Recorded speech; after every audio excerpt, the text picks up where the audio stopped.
قوم سبا پر اللہ کے عذاب کا واقعہ۔ اہل سرسار کی ایک قوم جسے قوم سبا بھی کہا جاتا ہے، اللہ تعالیٰ کی بے شمار نعمتوں کے اندر زندگی گزار رہی تھی۔ یہ قوم ایک عظیم تہذیب و تمدن کی مالک تھی۔ حضرت داؤد علیہ السلام اور حضرت سلیمان علیہ السلام کی باعظمت حکومتوں کے بعد ان کی حکومت زبان زد خاص و عام تھی۔ کہا جاتا ہے کہ یہ لوگ گندم کے مغز سے آٹا پیس کر روٹیاں پکاتے تھے، لیکن اس کے برعکس وہ اس قدر اسراف کرنے والے اور ناشکرے تھے کہ انہی روٹیوں کے ساتھ بچوں کا پخانہ صاف کرتے تھے۔ بعد ازاں ان آلودہ روٹیوں کو اکٹھا کرنے سے ایک پہاڑ بن گیا تھا۔ پھر ایک صالح شخص نے وہاں سے گزرتے ہوئے ایک عورت کو دیکھا جو روٹی کے ساتھ بچے کے پخانے کے مقام کو صاف کر رہی تھی۔ اس شخص نے عورت سے کہا، تیرے اوپر افسوس، خدا سے ڈر، کہیں ایسا نہ ہو کہ خدا تیرے اوپر اپنا غضب ڈھائے اور تجھ سے اپنی نعمت چھین لے۔ اس عورت نے جواب میں مذاق اڑایا اور مغرورانہ انداز میں کہا، جاؤ جاؤ، گویا کہ مجھے بھوک سے ڈرا رہے ہو۔ جب تک سرسار جاری ہے مجھے بھوک سے کسی قسم کا کوئی خوف نہیں ہے۔ کوئی زیادہ عرصہ نہیں گزرا تھا کہ اللہ تعالیٰ نے ان لوگوں پر اپنا غضب ڈھایا۔ پانی جو کہ زندگی کی بنیاد ہے ان لوگوں سے چھین لیا، یہاں تک کہ قحط نازل ہوا۔ بات یہاں تک پہنچ گئی کہ ان کی ذخیرہ کی ہوئی تمام غذا ختم ہو گئی۔ آخرکار وہ مجبور ہو گئے کہ انہی آلودہ روٹیوں پر ٹوٹ پڑے جو ان لوگوں نے اکٹھی کر کے پہاڑ کے مانند ڈھیر لگایا ہوا تھا، بلکہ وہاں سے روٹی لینے کے لیے صف لگتی تاکہ ہر کوئی وہاں سے اپنے حصے کی روٹی لے سکے۔ کفران نعمت، قحط اور ان کی بدحالی کے بارے میں متعدد روایات موجود ہیں۔ سورہ نحل کی آیت نمبر 112 اور 113 میں یوں ارشاد ہوتا ہے، اور اللہ نے اس بستی کی مثال بیان کی ہے جو محفوظ اور مطمئن تھی۔ اس کا رزق ہر طرف سے باقاعدہ آ رہا تھا، لیکن اس بستی کے رہنے والوں نے اللہ کی نعمتوں کا انکار کیا تو خدا نے انہیں بھوک اور پیاس کا مزہ چکھایا، صرف ان کے ان اعمال کی بنا پر کہ جو وہ انجام دے رہے تھے۔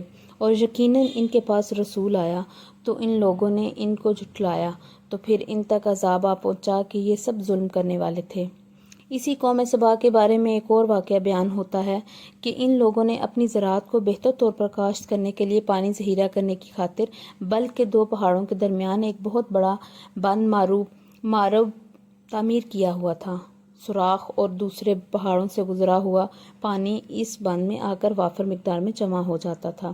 قوم سبا نے اس پانی سے صحیح طور پر استفادہ کرتے ہوئے وسیع و عریض اور بہت سے خوبصورت باغات لگائے اور کھیتی باڑی کو رونق بخشی۔ ان باغات کے درختوں کی شاخیں اس قدر پھلوں سے لدی ہوئی ہوتی تھیں کہ کہتے ہیں کہ اگر کوئی شخص سر پر ٹوکری رکھ کر ان کے نیچے سے گزرتا تو پھل خود بخود ٹوکری میں گرنا شروع ہو جاتے اور قلیل مدت میں ٹوکری تازہ پھلوں سے بھر جاتی۔ لیکن نعمتوں کی کثرت نے انہیں شکر کرنے کے بجائے سرمست اور غافل کر دیا تھا، یہاں تک کہ ان کے درمیان بہت بڑا طبقاتی نظام وجود میں آ چکا تھا۔ ان میں سے صاحب اقتدار لوگوں نے کمزوروں اور ضعیفوں کا خون چوسنا شروع کر رکھا تھا، یہاں تک کہ ان لوگوں نے خدا سے ایک احمقانہ التماس کیا جس کا ذکر سورہ سبا کی آیت نمبر 19 میں ملتا ہے۔ انہوں نے کہا، خدایا ہمارے سفروں کے درمیان فاصلہ زیادہ کر دے۔ انہوں نے اللہ تعالیٰ سے یہ التماس اس لیے کیا تاکہ غریبوں، بے نوا لوگوں، امراء اور ثروت مند ان کے ہمراہ سفر نہ کریں۔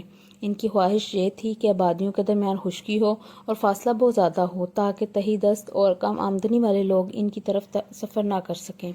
اللہ تعالیٰ نے ان مغرور پیٹ کے پجاریوں پر اپنا غضب نازل کیا۔ بعض روایتوں کے مطابق ان مغرور لوگوں کی آنکھوں سے دور صحرائی چوہوں نے مارب نامی بند کی دیواروں پر حملہ کر کے انہیں اندر سے کھوکھلا کر دیا۔ ادھر سے بارشیں زیادہ ہوئیں جن کی وجہ سے سیلاب آ گیا اور اس بند میں پانی بہت زیادہ اکٹھا ہو گیا۔ اچانک بند کی دیواریں ٹوٹیں، اس سے ایک بہت بڑا سیلاب آیا جس میں تمام دیہات، آبادیاں، مال مویشی، باغات، کھیتیاں، ان کے محل اور گھر پانی میں غرق ہو کر نابود ہو گئے۔ ان کے باغات اور زراعت میں سے صرف بیری کے درخت اور کچھ جھاڑیاں بچی تھیں۔ خوش الحان پرندے وہاں سے کوچ کر گئے تھے، جبکہ الوؤں اور کووں نے قوم سبا کے کھنڈرات میں اپنے گھونسلے بنا دیے تھے۔ اس بات کا ذکر سورہ سبا کی آیت نمبر 15 اور 16 میں ملتا ہے، اور آخر میں سورہ سبا کی آیت نمبر 17 میں قرآن کریم میں اس واقعے کا یوں نتیجہ نکلا ہے، یہ ہم نے ان کی ناشکری کی سزا دی ہے اور ہم ناشکروں کے علاوہ کسی کو سزا نہیں دیتے ہیں۔